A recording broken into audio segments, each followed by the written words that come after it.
fuente como lo llamamos nosotros, donde está el código que podemos entender, y cuando se compila se genera el archivo con el mismo nombre, saludo.class, que está en bytecode o un lenguaje que la máquina virtual puede entender.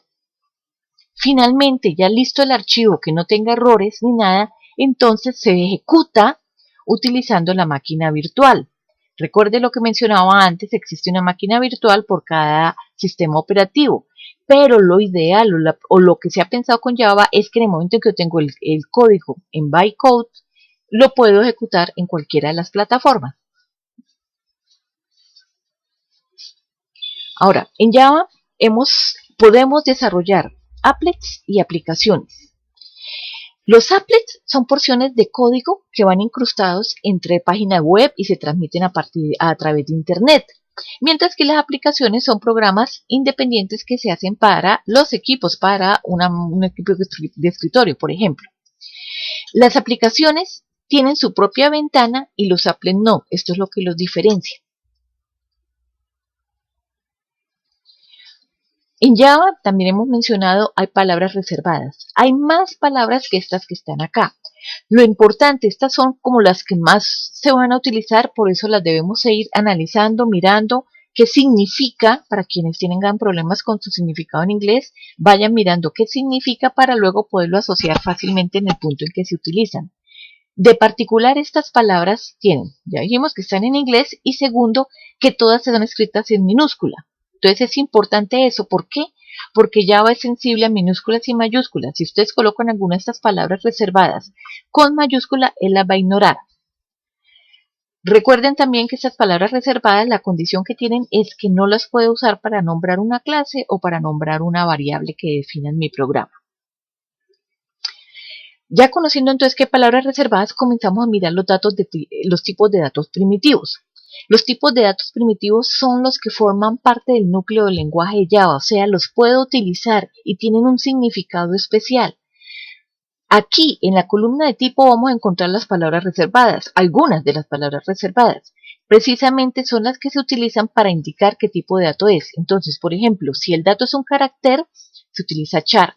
Si es un número entero, se utiliza byte, short, int y long. Si es un número real, se utiliza float o double. Y si es un boolean, se utiliza boolean. Fíjense que cada uno de los datos tiene tamaños diferentes. Entonces un char solo cabe un carácter, tiene 16 bits.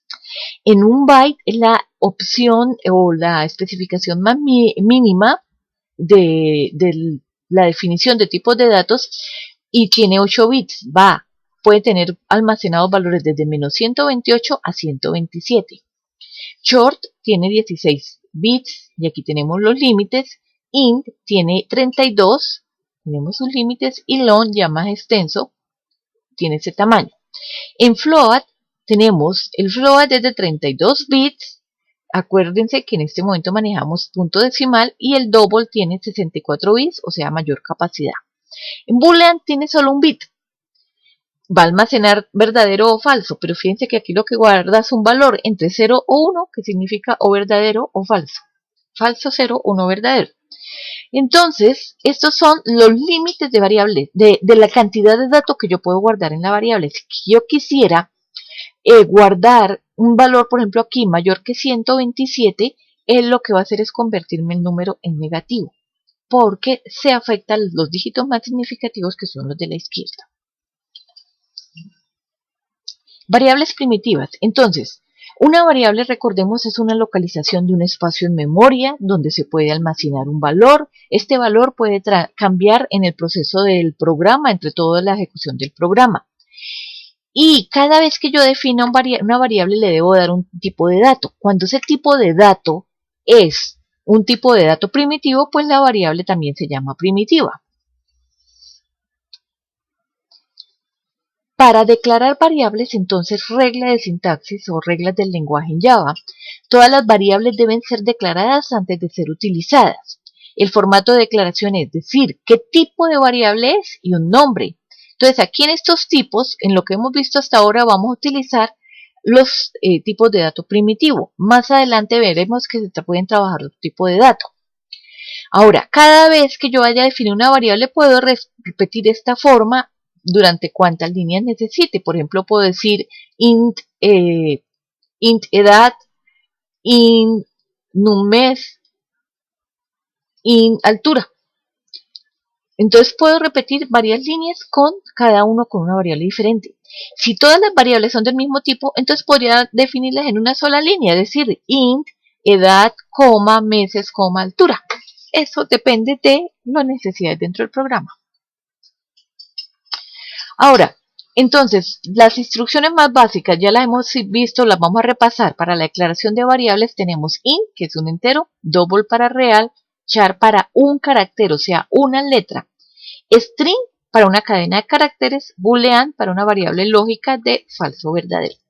Si ustedes revisen acá, ya habíamos visto todos estos tipos de datos menos string. Entonces, es importante observar, string tiene la S en mayúscula, quiere decir, no es un dato primitivo, porque por eso ya los hemos pasado los primitivos y no estaba. Ahora, ¿qué sucede? Un primitivo es un carácter, un string es una unión de varios caracteres, entonces ya es un campo compuesto.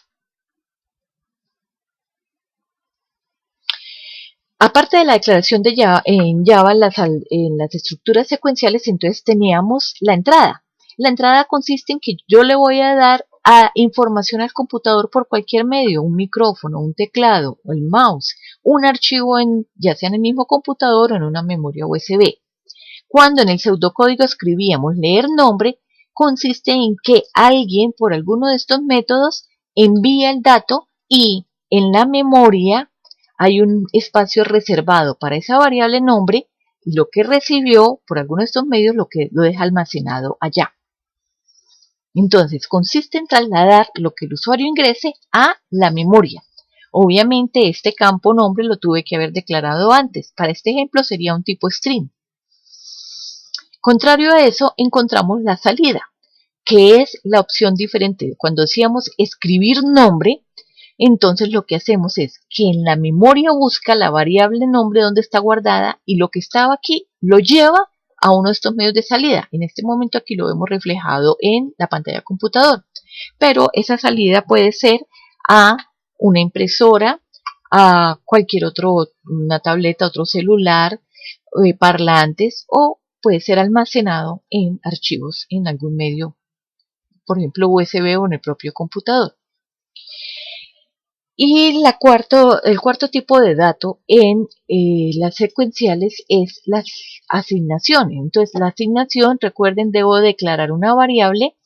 A la variable que aparece en la izquierda le asigno un valor o una expresión que aparece en la derecha.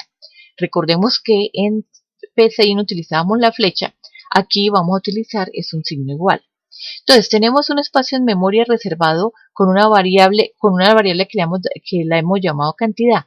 Si en el programa yo escribo cantidad igual a 0, lo que el programa hace es almacenar ese valor 0 aquí en la variable. Si yo cambiara en alguna parte del programa el valor a 8, entonces él se encarga de guardarlo en ese nuevo valor. Y así sucesivamente. Ahora con 100, entonces viene y lo guarda acá. ¿Qué sucede? El primer valor se perdió. Él solo va a recordar el último valor que se le asigne, como en este caso el de acá de 100.